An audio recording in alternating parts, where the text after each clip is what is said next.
Nós vamos ler uma mensagem que está no livro Vinha de Luz, é uma psicografia do Espírito Emmanuel, pelo médium Chico Xavier. A mensagem da noite é intitulada Consciência, e é um comentário que está em Paulo, 1 Timóteo 3,9, que diz o seguinte: guardando o mistério da fé numa consciência pura. Emmanuel faz o seguinte comentário: curiosidade ou sofrimento oferecem portas à fé, mas não representam o vaso divino destinado à sua manutenção. Em todos os lugares, observamos pessoas que, em seguida a grandes calamidades da sorte, correm pressurosas aos templos ou aos oráculos novos, manifestando esperança no remédio das palavras. O fenômeno, entretanto, muitas vezes é apenas verbal. O que lhes vibra no coração é o capricho insatisfeito ou ferido pelos azorragues de experiência cruéis. Claro que semelhante recurso pode constituir um caminho para a edificação da confiança, sem ser, contudo, a providência ideal. Paulo de Tarso, em suas recomendações a Timóteo, esclarece o problema com traço firme. É imprescindível guardar a fé e a crença em sentimentos puros. Sem isso, o homem oscilará na intranquilidade pela insegurança do mundo íntimo. A consciência obscura ou tisnada inclina-se invariavelmente para as retificações dolorosas, em cujo serviço podem nascer novos débitos, quando a criatura se caracteriza pela vontade frágil e enfermiça. Os aprendizes do Evangelho devem recordar o conselho paulino, que se reveste de profunda importância para todas as escolas do cristianismo. O divino mistério da fé viva é problema de consciência cristalina. Trabalhemos, portanto, por apresentarmos ao Pai a retidão e a pureza dos pensamentos. Vamos lá.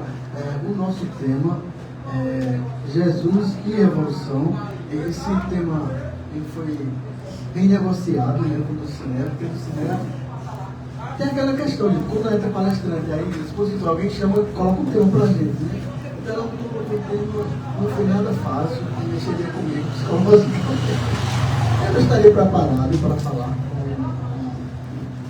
com os colegas, e aí negociamos, e aí veio a revolução, né? Foi mais tranquilo, mais fácil para mim fazer aqui. O tema realmente ele é importantíssimo dentro dessa discussão que Joana de Ângeles traz no livro dela, o livro que inaugura essa série psicológica, Jesus e a Atualidade.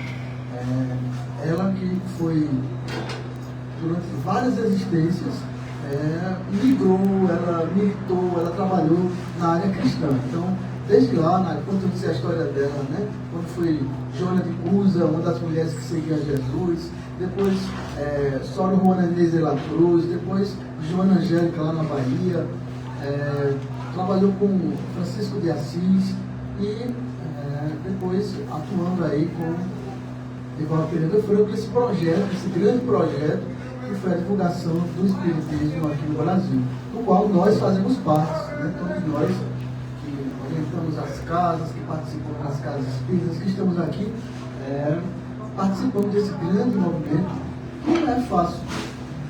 Eu ouvi falar semana passada na Casa Mater, a Casa Mãe, onde eu, digamos assim, nasci para o Espiritismo. Eu tinha 11 anos, eu passava, morava ali perto do NEIU, Núcleo Espírita Investigador da Luz, em Recife. Eu era um garoto de 11 anos, e eu vinha da escola todos os dias. Aí tinha aquele centro espírita, era branco, que era o NEIU, o nome do NEIU, e eu não via barulho de batuques, né, porque tinha aquela ideia.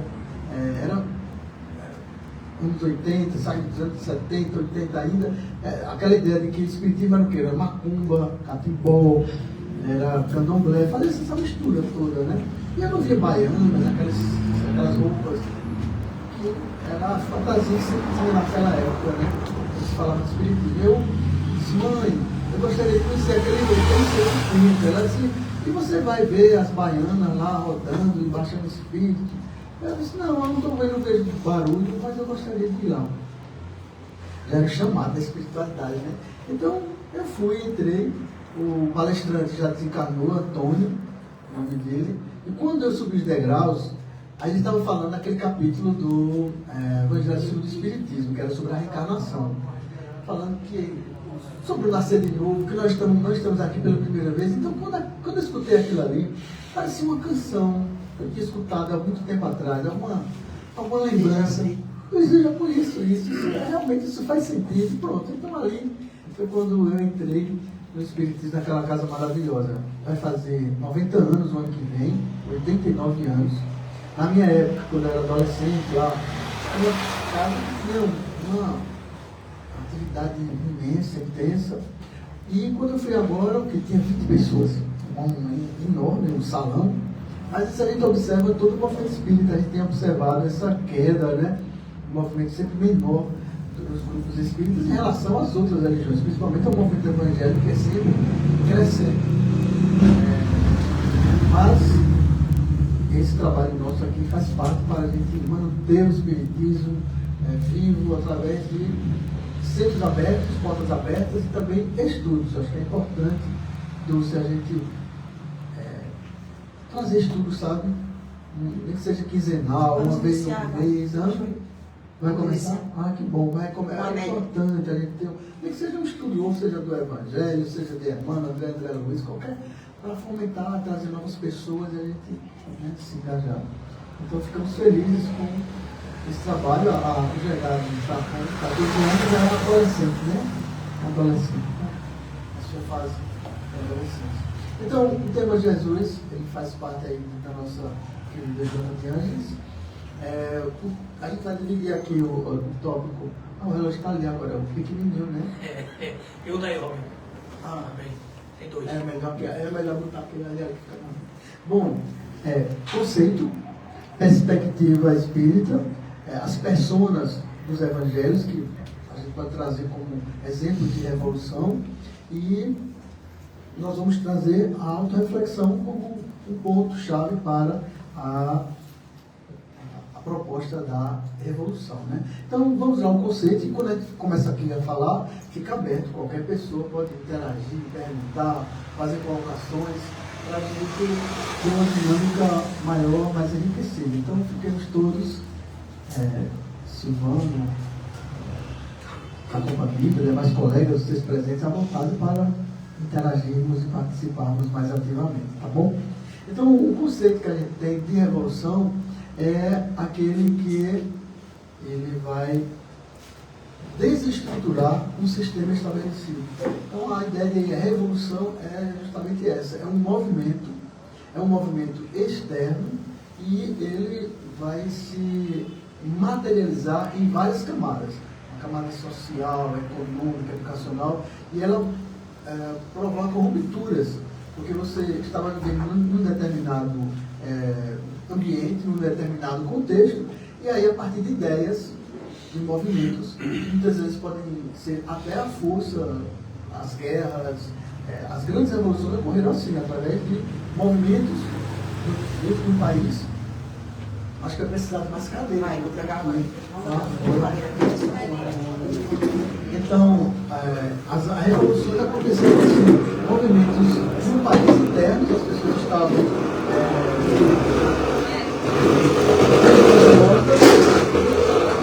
desgostosas de uma situação, e então resolveram até a força tomar o poder e fazer uma virada. Sistema econômico, político. Assim foi na Revolução Francesa, assim foi na Revolução Russa, assim nós tivemos vários momentos. Aqui mesmo no Brasil nós passamos por várias revoluções, movimentos intensos de pensadores que queriam se contrapor ao sistema, do império, para depois mudarmos para um sistema republicano. Então, quando se fala em revolução, a gente fala em movimento, a gente fala em ações. Essas ações são externas, e cada revolução também, aí a gente tem um caminho mais psicológico, mais religioso, espiritual, ela também pode ser interna. A revolução interna diz respeito a uma mudança de comportamento. Você estava vivendo um determinado ritmo, ou seja, assim como um país estava em um determinado sistema, por exemplo, um sistema de império, reis, rainhas, depois ele, com a mudança do sistema, passa a ter um estilo republicano, que é presidente, democracia. Isso também acontece com os indivíduos. Nós poderemos ter tido um largo tempo da nossa existência pensando de determinada forma, tendo como um sistema de vida, de ideologia de vida, e a partir de determinado instante, por uma doença, por um determinado acontecimento, por um encontro religioso, a gente vê muito isso, em alguns casos, é muito comum a gente ver no movimento evangélico, onde eles fazem questão, um criminoso, uma pessoa que estava lá no presídio, cometeu tantos crimes e de repente se transformou num pastor. É a onda, né? Eles se convertem e se tornam assim, exemplos para converter outras pessoas. Então a revolução, ela também tem esse sentido, sabe, psicológico interno. E é essa proposta, é essa provocação que Jesus nos estimula, nos chama para uma revolução interna. Lógico que ela não significa que a gente pode ficar inerte ou omisso às questões políticas, às questões socioeconômicas. A gente pode ser chamado também a tomar decisões, tomar partidos. Nós somos seres políticos, então Jesus se posicionou em vários momentos lá, né? Ele quebrou várias regras do sistema judaico. Uma delas era: não se pode curar aos sábados, porque o sábado lá, no momento lá político, religioso, da tradição judaica, era aquele como se fosse domingo.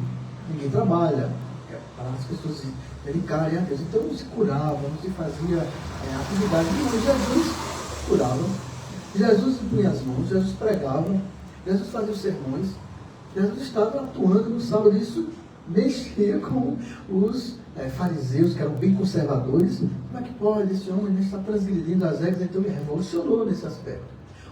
O judaísmo é um construto histórico, religioso, que ele tem as suas bases lá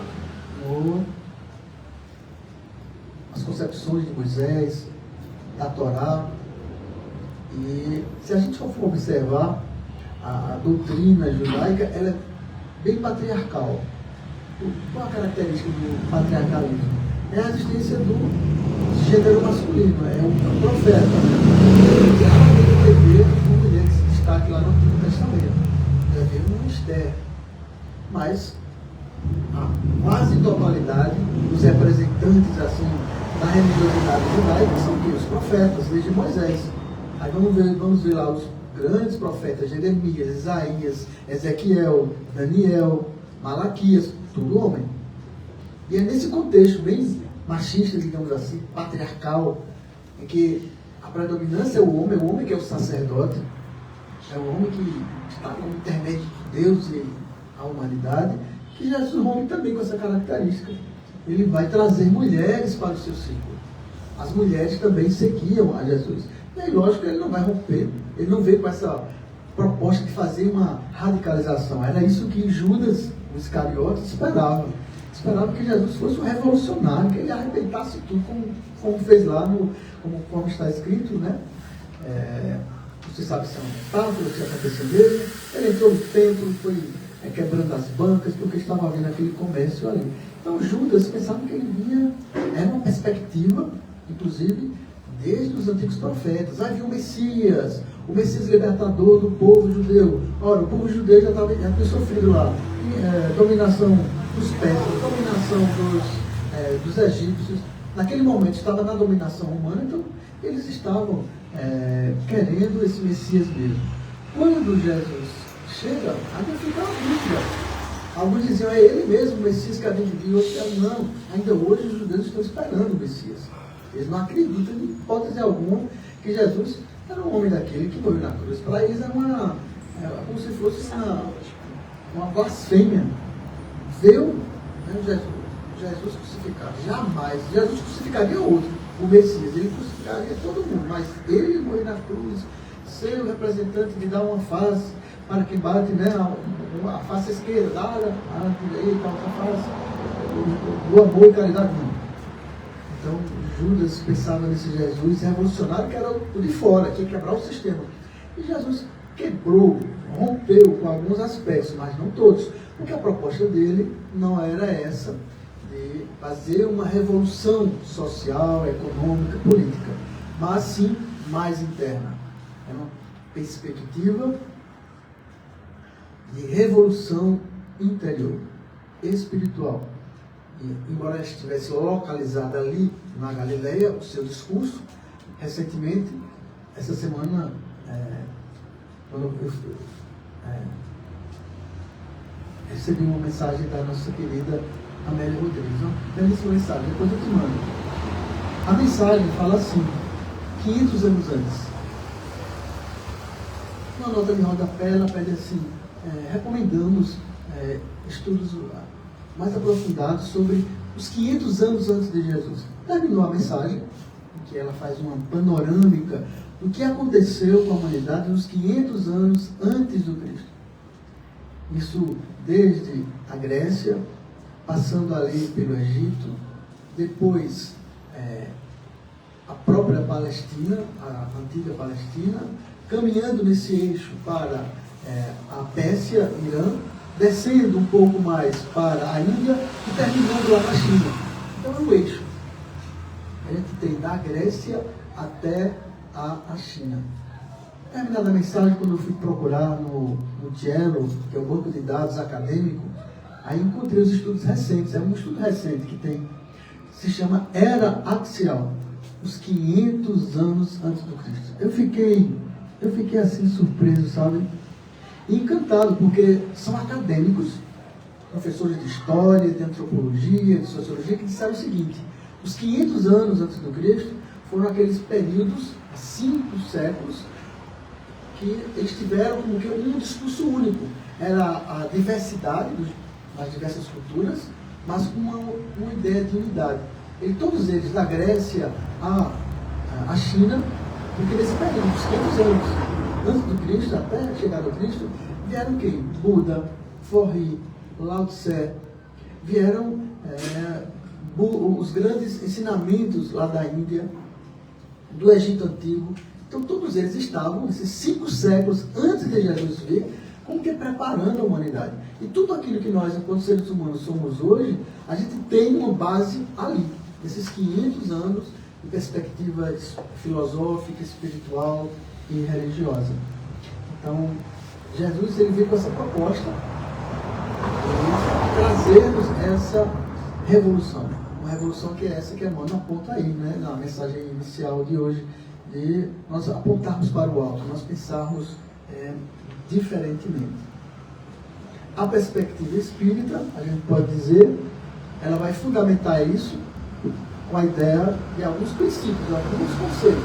A ideia do progresso, a gente vai ver também a ideia do livre-arbítrio, nós vamos ver a ideia de lei de causa e efeito, lei de causalidade, né?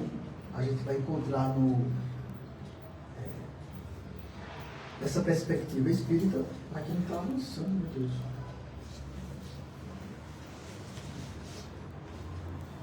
Vamos lá. Lei de progresso, livre-arbítrio, lei de causa e efeito, a providência divina, porque a todo instante a gente vai ver aqui os espíritos superiores representando a divindade, estimulando-nos a todos nós ao progresso, ao crescimento espiritual. E nós vamos ver, dentro desse contexto da lei do progresso, que nos estimula sempre para o processo evolutivo, o livre-arbítrio, representando ali a nossa vontade própria, a providência divina, o contexto de ação e reação, um ponto importantíssimo que é a nossa vontade própria. É um ponto-chave para a gente fazer a virada e tomar as decisões. Então não é simplesmente assim, eu acredito em Jesus, eu acredito no mundo espiritual, eu tenho consciência da imortalidade da alma. Isso só não basta. É preciso algo mais que a gente vai ver aqui. Então temos alguns exemplos de personas que são arquétipos. As pessoas são personalidades que estão ali nos evangelhos e que compõem o discurso de Jesus, o cenário de Jesus, as parábolas do próprio Mestre. Então, eu gostaria de trazer, não sei se vai dar tempo, Zaqueu, um pouco da história de Zaqueu, Mateus, Maria Madalena, o personagem do filho pródigo, aquela parábola belíssima do filho pródigo, ela tem dois personagens principais, né? Na verdade três, tem o pai e tem os dois filhos, né? Mas a gente vai centralizar a nossa fala hoje nesse primeiro filho, o filho que foi embora, e Saulo, o apóstolo. Esses cinco tem mais, tem diversos outros personas que nós vamos encontrar nos evangelhos que representam essa virada de chave. Pessoas que eram uma e após conhecer Jesus, elas deram um salto. A gente tem, por exemplo, aquela cena da mulher adúltera. Nós temos a história de Nicodemos. Nós temos a história de Lázaro. Nós temos vários momentos, personagens, situações lá nos evangelhos que a gente vai ver a mudança de personalidade desses indivíduos. E eles se tornam arquétipos para nós, inspiradores do que representou essa revolução. Então vamos lá ver essa questão de Zaqueu. Zaqueu e Mateus, Mateus inclusive era o apóstolo, eram semelhantes na profissão, porque lá na época de Jesus nós vamos encontrar os publicanos. Os publicanos eram daqueles grupos lá dos judeus que a função deles era cobrar impostos. E eles eram como que os intermediários, digamos assim, de Roma. Entendamos, Roma dominava toda a Palestina, aquela região da Galileia, e como era comum, quando uma civilização dominava a outra, ela tirava, cobrava os impostos, tudo que era produzido daquela nação dominada tinha que ir para o império dominador. Então eles escolhiam essas pessoas que eram os publicanos, que cobravam os impostos. Para os judeus, eles eram como que traidores, eram pessoas pecadoras, porque elas estavam cobrando dos próprios cidadãos judeus o dinheiro que não ia para eles, mas ia para os cofres lá da Roma. Então eles não eram bem vistos, principalmente pelos fariseus. E lembrando, os fariseus eram aquele grupo, lá na época de Jesus, que eram bem fundamentalistas, bem arraigados lá, as letras lá de Moisés. Era como se fossem os evangélicos mais tradicionais. Então, eles seguiam tudo à risca o que dizia lá Moisés 2000 anos atrás. Seguiam rigorosamente. E um dos aspectos que eles não gostavam e colocavam à margem eram os publicanos.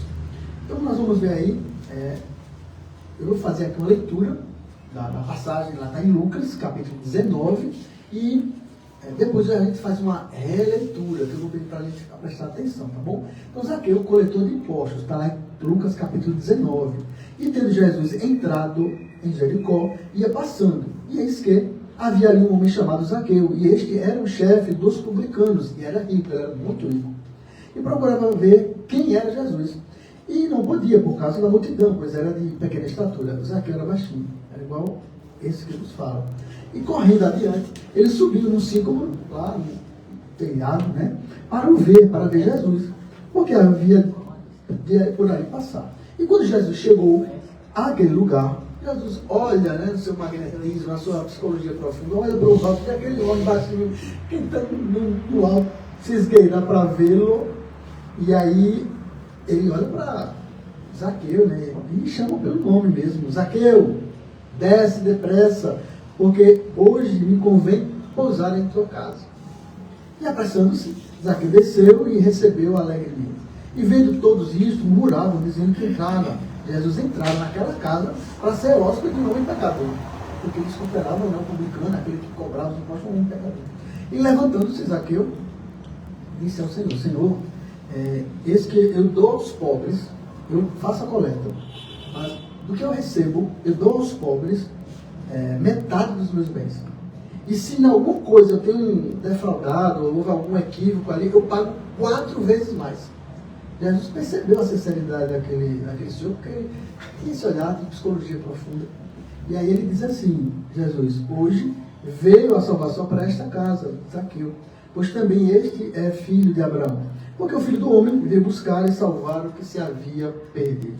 Essa é a proposta de Jesus, né? De buscar aqueles que estão perdidos.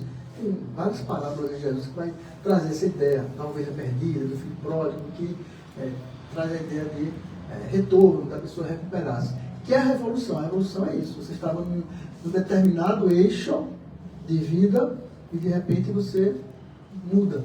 Você sente a necessidade de mudar. Muitas vezes essa mudança acontece através de dores, de sofrimento, e outras vezes acontece por uma questão de maturidade. Aí agora eu vou fazer a leitura e pedir que vocês fiquem atentos. Nós fiquemos atentos, nós todos, aos verbos. Vamos fazer uma nova leitura e eu vou acentuar aqui os verbos. Não está no data show, mas se tivesse a gente ia ver. Lembrando, Jesus está entrando na cidade e eu gostaria que vocês prestassem atenção, nós prestássemos atenção nos verbos, nas ações de Zaqueu. Vê só. E Zaqueu procurava ver quem era Jesus. Se procurava ver, significa justamente o movimento de alguém que estava inquieto. Porque toda a passagem evangélica aqui ela é simbólica. Cada palavra ela tem uma significação profunda. Então a gente vai fazer aqui uma leitura metafísica mesmo. E procurava ver a Jesus. Ele estava buscando algo. Entendemos aqui Jesus como arquétipo da perfeição, da evolução, do que está mais alto. Então ele estava na inquietação de progresso, de revolucionar. E correndo adiante. Olha a expressão. E correndo adiante. Por quê? Ele não colocou simplesmente correndo, nem ele colocou correndo para trás. Ele colocou correndo à frente, gente. É essa a proposta de Jesus que a gente vai ver aqui sempre em vários momentos. Levanta-te, segue para o alto, olha para o céu. É sempre nesse movimento de revolucionar. Nós mexemos conosco, mas mudarmos. E correndo adiante, subiu. Olha o outro verbo aqui. Subiu a um sicômoro para ver. Veja os movimentos inicial. Procurava ver, correndo adiante, e subiu. Veja que são ações sempre de você não ficar parado, você ir adiante e você subir um grau. Porque ali tem que passar mais uma pessoa e nós vamos ver quando Jesus vai começar o diálogo, né? Zaqueu desce. Agora ele pede para Zaqueu descer. Gente, esse descer tem vários significados. Significa reencarnação. Esse descer significa você destituir-se de todo orgulho. Você compreender as suas limitações, a questão da velhice, a questão da finitude da vida. Tudo passa. E aí quando ele diz assim, desce, no sentido da humildade, você reconhecer, que bom que você me encontrou. É como se Jesus dissesse assim, que bom que você despertou a consciência, Zaqueu. Ok, que legal, agora desce para a gente conversar. Calma, para a gente conversar. E aí o outro verbo, que eu acho lindo esse verbo aqui. Toda vez que a gente lê o Novo Testamento, ele é cheio de riqueza, de simbologias. E veja essa expressão do Sinéa, essa companheira. Jesus diz assim, porque hoje me convém, olha o verbo, pousar em tua casa. Percebamos a dimensão desse verbo. Jesus pousar na minha casa, ele entrar na minha casa. Ele entrar realmente é uma coisa. Você tem a presença de Jesus, naquela época, né, tem a possibilidade de Jesus ter jantado com você, estar na mesa lá com você, conversado com você. Mas ele entra, pousa, ele não vai residir. Ele pousa e vai embora. Mas esse pouso aqui, na residência psicológica interna, é diferente. Porque depois que ele entra, a casa não pode ser mais a mesma. Não pode, não tem como. Depois que a gente entra na psicosfera, na mensagem da egrégora, do arquétipo de Jesus, não pode ser mais a mesma. Porque a mensagem é profunda, é uma energia profunda, é uma outra dimensão. É aquela que inclusive vai refletir os pensamentos do Buda, do Forrim, do Lao Tse, das egrégoras egípcias, dos grupos ascéticos do Egito Antigo, da Grécia, de Sócrates. Eu gostaria muito, né, que Jesus pousasse. Mas eu acho que eu abri um pouquinho, só um pouquinho as portas. Aí eu vi uma luminosidade entrando. Mas ainda não é pousar. Quando ele entrar, pousar é diferente, né? Aí agora começam os outros verbos. Pessoal, e apressando-se. E apressando-se Zaqueu. Veja bem. Não é aquela coisa parada, não. E apressando-se, desceu e recebeu alegremente. Então veja esses verbos profundos. Apressa-se, desce e recebe alegremente. Então, o encontro com Jesus, psicológico, gente, não é de tristeza, não é de nós nos isolarmos do mundo, não é de nós ficarmos nos lamuriando, ficarmos só em oração, não. A proposta de Jesus revolucionária é de ação. É de você, como ele fez aqui, procurar ver, correr adiante, subir um cômodo, é descer, é subir, é você estar em movimento. Deixa eu ver se nós terminamos. Mais adiante ele fala aqui, ó, lá embaixo, Zaqueu levantando-se, disse, aqui, ó, eis que eu dou aos pobres. Eu achei legal essas frases, porque Zaqueu demonstra mesmo, ele levanta-se, não apenas diz, quando fala que disse ao Senhor, é o verbo, né? Eu creio em Jesus, mas ele faz alguma coisa, ele doou aos pobres. A gente parte agora para Mateus, o tempo urge. Mateus é semelhante, o mesmo publicano, e é lindo também o encontro de Jesus com Mateus. Mateus estava ali, quem assistiu essa série Chosen, né? Chosen, né? Belíssima aquelas cenas. Então tem o jovem lá que está toda hora anotando as coisas, as passagens lá de Jesus, né? Então temos aqui Mateus. E Jesus tem... passando adiante, Jesus passando adiante. Veja as expressões do verbo, né? Do outro lado, ele também falou. No anterior, deixa eu ver aqui. E correndo adiante, Zaqueu, correndo adiante, se referindo a Jesus. Aqui, a gente vai ver em Mateus.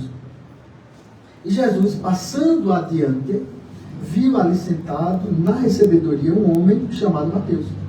E disse-lhe, olha as expressões de Jesus. Segue-me, segue-me. E levantando-se, o seguiu. São 4 verbos aqui. Jesus segue adiante. Ele é o modelo. Ele viu assentado. Assentado, ou não estava sentado. No sentido psicológico, espiritual, significa que o indivíduo estava acomodado. Estava ali ainda, não tinha despertado a sua consciência. Mas quando Jesus diz assim, segue-me, Silvano, segue-me, esse é um verbo imperativo, é um verbo que chama. Ele diz assim, quando ele diz segue-me, para que você se mexa, você não vai ficar lá esperando. E o verbo seguinte é, ele levantando-se, Mateus levantando-se, o seguiu. Então são ações aqui, gente, que representam essa revolução psicológica. E aconteceu que estando ele em casa à mesa, chegaram muitos publicanos e pecadores e sentaram juntamente com Jesus e seus discípulos. Essa era outra regra que ele quebrava, Jesus, né? Sentar com publicanos e com pecadores. E os fariseus, vendo isso, disseram aos seus discípulos, por que o vosso mestre come com os publicanos e pensadores? Jesus, porém, ouvindo, disse-lhes, não necessitam de médicos, os sãos, os que estão bons, mas sim os doentes. E aqui é o verbo que eu gostaria de enfatizar para os colegas aqui presentes. Jesus diz assim, no verbo imperativo, ide, porém, e aprendei. O que significa? 2 verbos. Ide é o verbo de ação. Você tem que ir, você tem que sair de um lugar para outro. E logo em seguida, aprender. Então, o estudo, a reflexão. Nós procuramos ter uma filosofia. Precisamos ter um curso de filosofia na universidade. A filosofia no sentido de nós pensarmos, repensarmos e refletirmos. Disse Jesus, aprendei o que eu vos digo. Misericórdia quero e não sacrifício, porque eu não vim para os justos, mas para os pecadores, para o arrependimento. Esse arrependimento é um sinal da revolução. Quando o indivíduo, então, ele, meu Deus, eu preciso fazer alguma coisa. Eu não sou apenas Robson de carne e osso. Esse baixinho aqui que está, vocês estão olhando nesse momento. São centelhas, assim como todos nós, uma centelha divina, pulsando inteligência, pulsando vida. Estamos nesse corpo físico e logo depois não mais estaremos. Todos nós aqui vamos entregar esse corpinho em algum momento das nossas vidas. E a nossa existência espiritual continua. Essa é a perspectiva de Jesus. A gente vai agora para Maria Madalena, mulher na sociedade judaica, entendamos o contexto. Ser mulher na sociedade judaica, ainda hoje tem vários documentários que mostram, principalmente naqueles grupos bem mais ortodoxos do judaísmo, o papel da mulher. Ele é sempre menor em relação ao homem. Era uma mulher que teve problemas de obsessões, da qual, segundo as passagens evangélicas, saíram 7, eles chamavam lá, nos evangelhos, demônios, 7 espíritos malignos. Vamos lá para Lucas no capítulo 8, as mulheres que acompanhavam Jesus. Então a gente vai fazer uma citação aqui de Maria Madalena para dizer que ela foi aquela que revolucionou, assim como Zaqueu, assim como Mateus. Eles abandonaram as suas vidas, principalmente Mateus, para ser os seguidores de Jesus. Aqui também Maria Madalena. Diz Lucas, e aconteceu, depois disso, que andava Jesus de cidade em cidade, e de aldeia em aldeia, pregando e anunciando o evangelho do reino. E os 12 apóstolos iam com ele, e também algumas mulheres.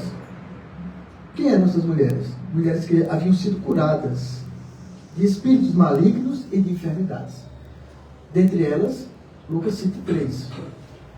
Maria, chamada Madalena, da qual saíram 7 demônios. Então ela tinha um grave processo obsessivo, esse espírito. Joana, a mulher de Cusa, procurador de Herodes. A própria Joana de Ângeles, nas psicografias, afirmou que ela fora essa Joana aqui. E Susana. E muitas outras que serviam a Jesus com seus bens.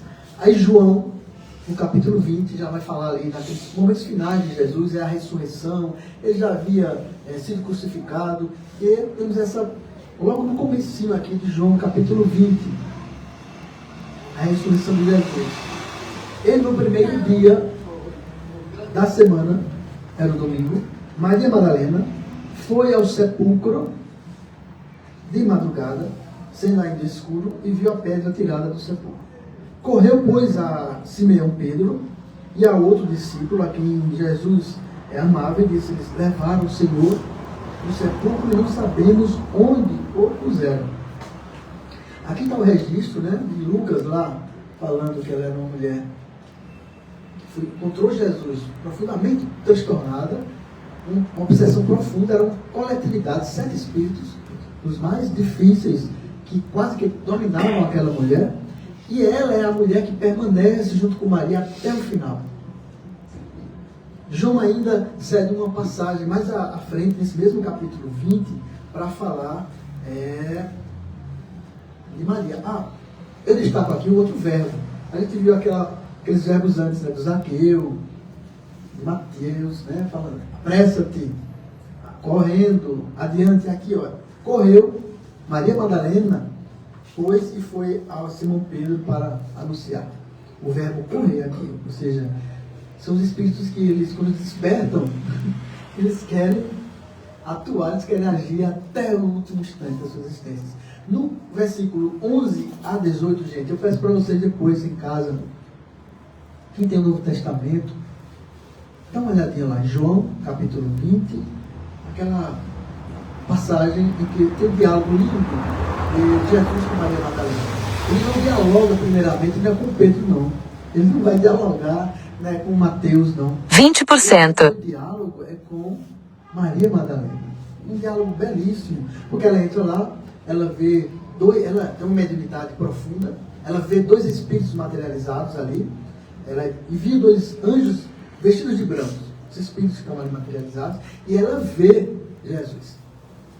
Os discípulos que chegam ali, Pedro, que estavam ali com ela também,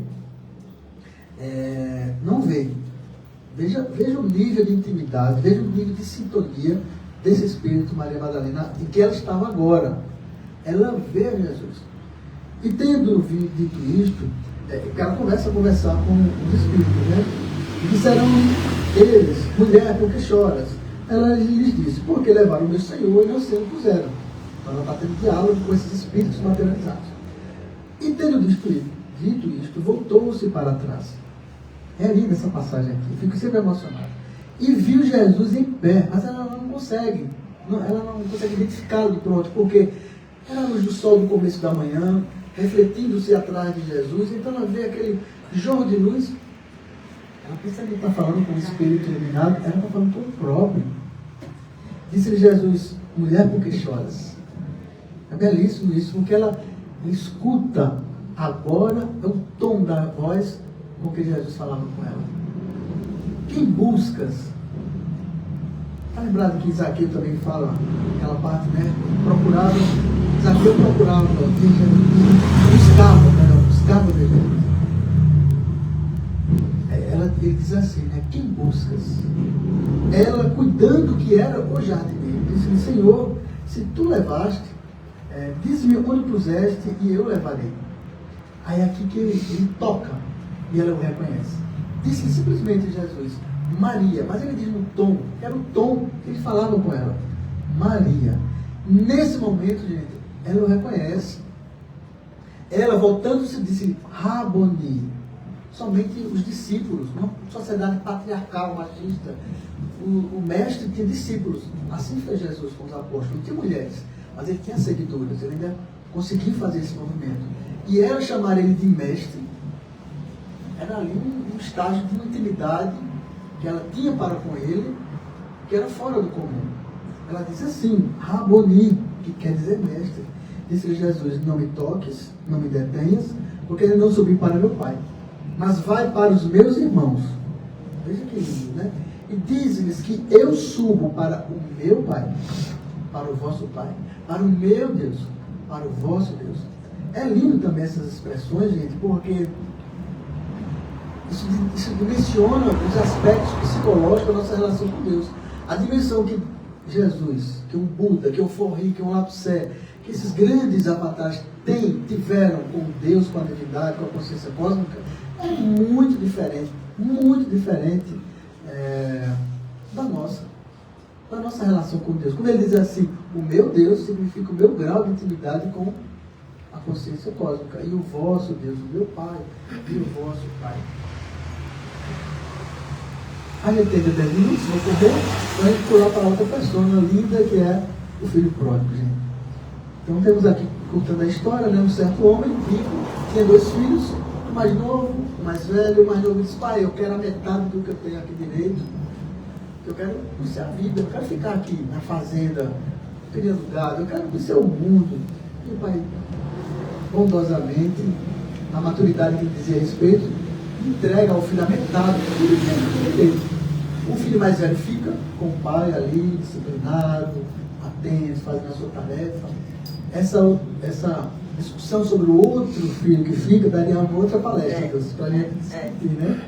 Mas a gente vai centrar nesse filho pródigo, o jovem, quieto. Ele vai, gente, conhecer o mundo. Depois ele se arrepende e volta, né? E o pai o recebe misericordiosamente. Nós vamos ver aqui os verbos, né? E disse um certo homem, e disse: Jesus, ele está contando uma história. Um certo homem tem 2 filhos, e o mais velho deles disse ao pai: pai, dá parte dos bens que me pertencem, e repartiu por eles a fazenda. E poucos dias depois, o filho mais novo, ajuntando tudo, partiu para uma terra longínqua. Então, nessa fala primeira, eu dividi aqui em 2 partes essa palavra. O outro filho está fora, vai embora. E eu gostaria que a gente destacasse aqui os verbos e algumas palavras. Essas palavras e esses verbos, elas estão sempre se referindo ao ambiente terra-terra, à fome, aos porcos, o que é de baixo.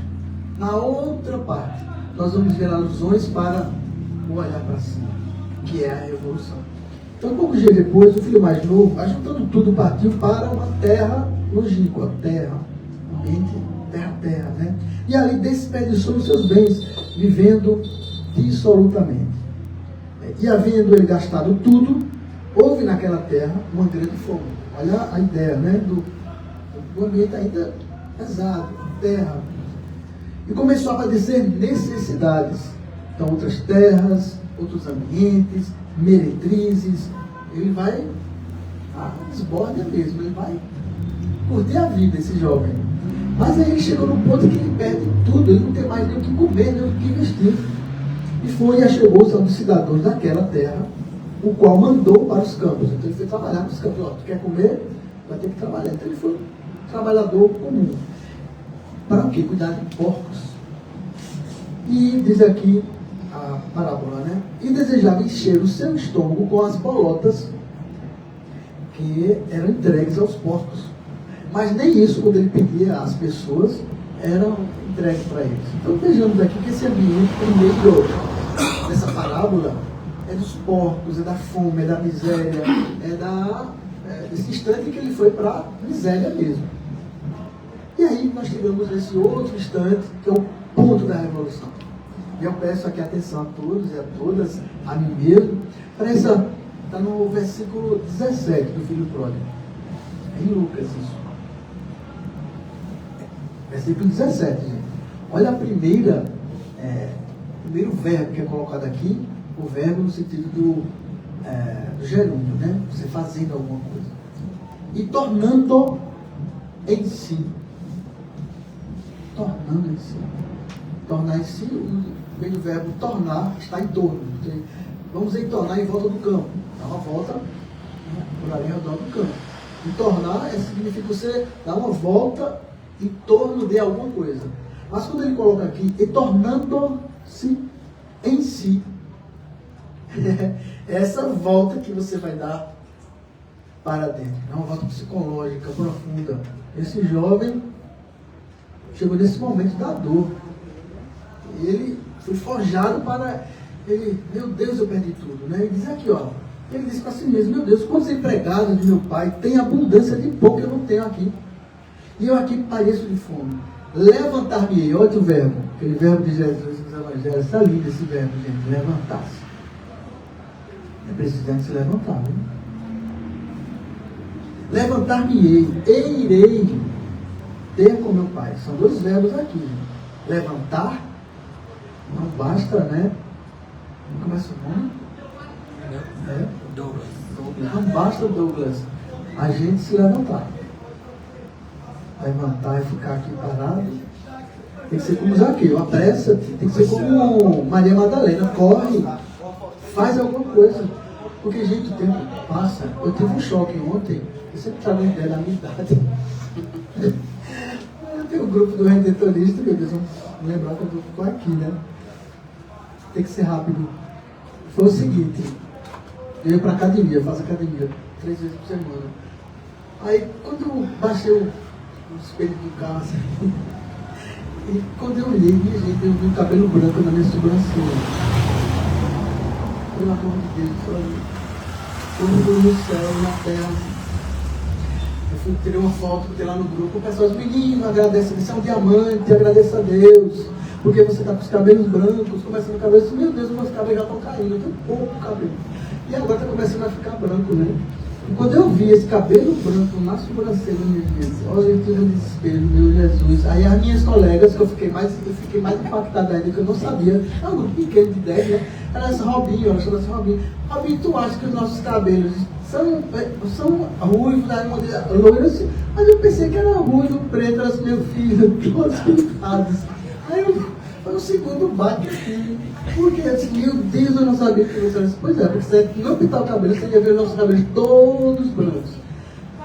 Então respira. Aí eu respirei, eu estou respirando, né? Depois do processo. A idade é terrível.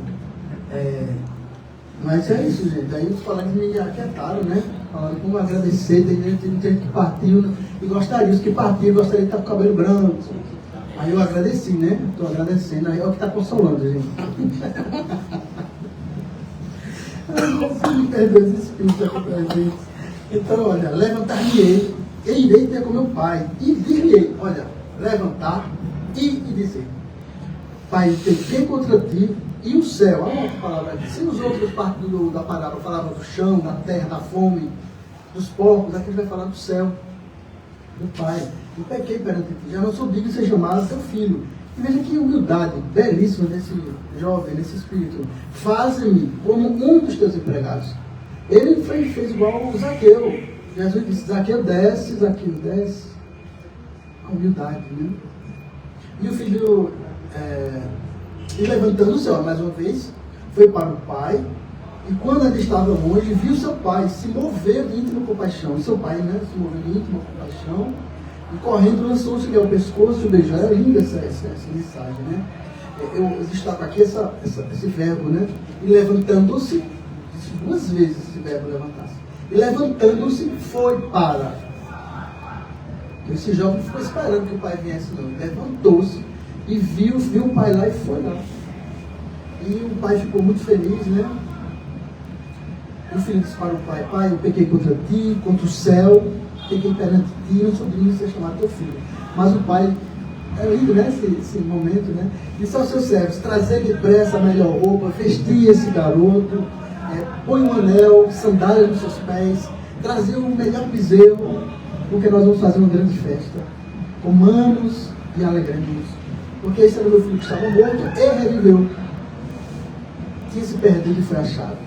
E começaram a alegrar-se. Esse é o ponto de revolução. Quando você faz essa revolução interna, você transcende esse ambiente, transcende muitas coisas e você avança. Temos 5 minutos, não vai dar para falar totalmente aqui. Paulo, mas vou dar uma pincelada aqui. Saulo era aquele judeu da cidade de Tarso, um doutor da lei. Doutor da lei era como se fosse um pastor, aqueles pastores da igreja ortodoxa, bem fundamentalista, bem radical mesmo, bem radical mesmo. E aí ele estava, aquele furor, porque o movimento do cristianismo tinha crescido muito. E aí ele, fiel às leis de Moisés, já tem que acabar com isso. Está lá no capítulo 9.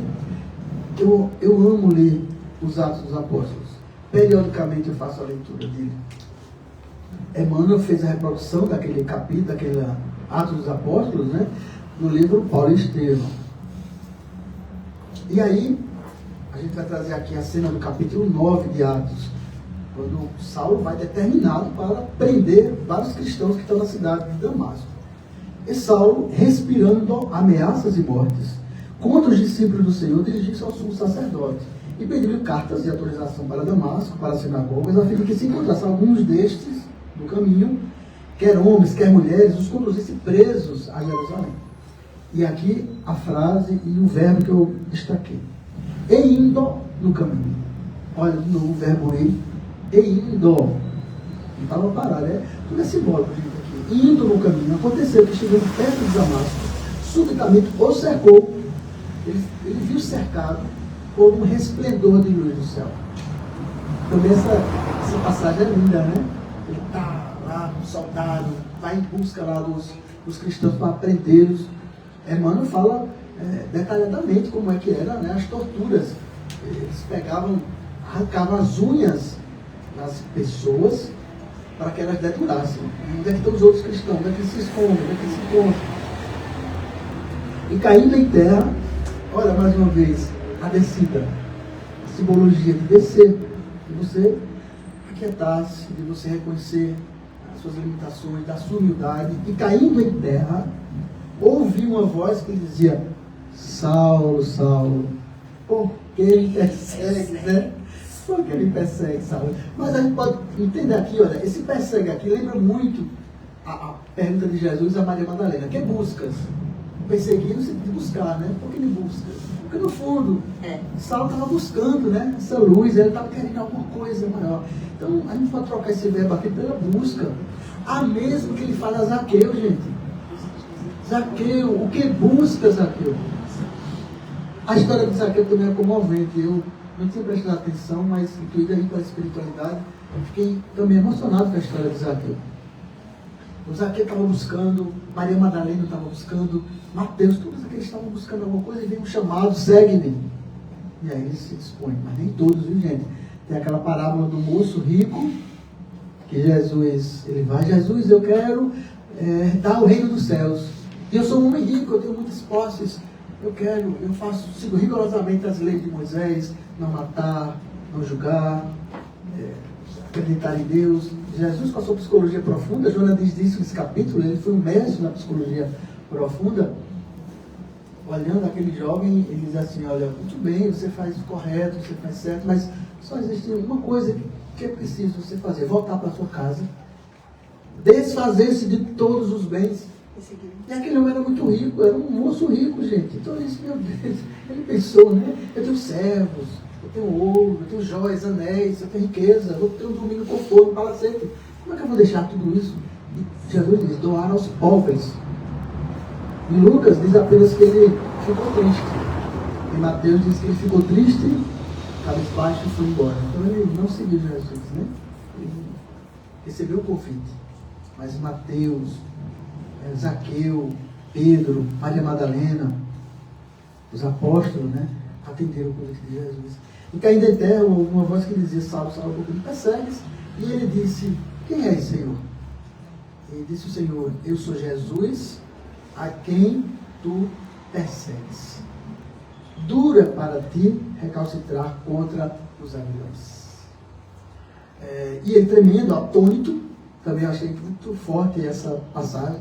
Ele tremendo e atônito, porque é um momento do transe, gente, psicológico, quando a pessoa é equivocada, um criminoso, um assassino, uma pessoa que cometeu atos dolorosos, criminosos na sua vida, e em algum instante da sua existência, se converte, se redime, reconhece seus erros. Então tem esse momento aqui de tremor, de você estar atônito, ficar perturbado. O que é que eu vou fazer agora? Como é que eu posso recompor a minha vida? Eu matei alguém, como é que eu posso? Não posso trazer de volta, mas o que é que eu posso realizar para apenar esse sofrimento que eu estabeleci a outros? Agora, quando um indivíduo é como Saulo, que já está num nível de espiritualidade, está em busca, e ele agora tem esse salto evolutivo, tem esse tremor também. Esse momento que você percebe a realidade suprema da reencarnação, da imortalidade da alma, da mediunidade, da lei de ação e reação, dos espíritos agindo nas nossas existências, e que nós não temos só essa vida, né? E disse o Senhor, Jesus, né? Senhor, que queres que eu faça? Veja a pergunta também, né? Que queres que eu faça? Agora eu tenho que fazer alguma coisa. Despertei. E disse o Senhor: levanta-te. Olha de novo o verbo. Esse verbo está em todo lugar. Levanta-te, Saulo. Cai isso aí. Entra na cidade. Levanta-se e entra na cidade aqui. E lá te será de tudo que tinha que fazer. E os homens que iam com ele, eram soldados, pararam espantados, porque eles não estavam ouvindo já disso. Saulo ficou louco. E Saulo levantou-se da terra, levantou-se. E abriu os olhos, não via ninguém. E guiando pela mão, conduziu a Damasco. E ele ficou lá 3 dias em jejum, até que Ananias o foi buscar. Foi o momento da conversão de Saulo. Então, Jonas de Anjos finaliza esse livro, né, falando que Jesus foi esse revolucionário por excelência, estabelecer a luta de dentro para fora, a morte do homem velho, o nascimento do homem novo. Ela também vai dizer aqui 3 frases já no finalzinho do capítulo, né? A obra era geral, mas a ação era de cada um. Cabia cada um realizar. Seguindo à frente, olha a expressão aqui, seguindo à frente, Jesus aplanava a estrada. Os inimigos estavam não fora, os inimigos estavam dentro de cada um. Então, com essa mensagem, gente, essas 5 pessoas que nós trouxemos, que elas possam nos inspirar a fazer essa revolução interior e mudarmos, né, para melhor, enquanto é tempo, e a todo instante, a todo momento da nossa vida, mas guardemos o recado, tem Maria Madalena, de Zaqueu, né, depressa, fazemos alguma coisa, né, levantar-se e essa proposta.